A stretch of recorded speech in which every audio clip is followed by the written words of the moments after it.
Chris, what the heck is a chain CPI?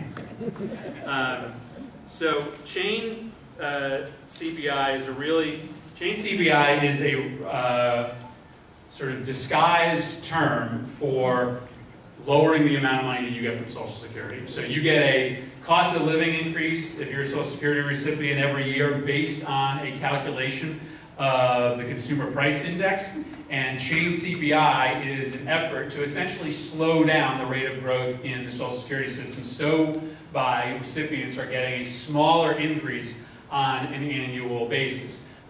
It's gained some attraction in Washington because it's seen as a less draconian way to cut Social Security than just increasing the retirement age. But again, as I said at the beginning, I just think it's very dangerous to limit the cost of living increases so that those increases are below the actual increase in the amount of money that seniors have to pay out of pocket. I mean, we just know that during those 2 years where seniors got a 0% increase, where they were told that the cost of living didn't increase for 2 years so that they weren't going to get more in Social Security, that it wasn't true.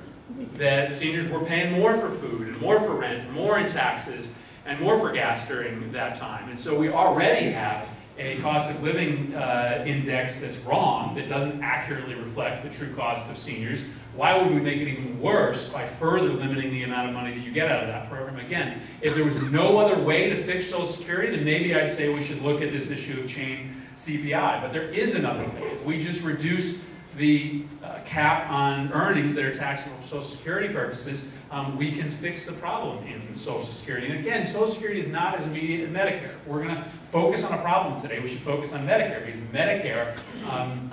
Medicare flips in terms of the amount of money it's taking in versus sending out in 10 years. Social Security is 20 years from now. Medicare's overspending problem directly contributes to the national debt in several ways, whereas Social Security does not.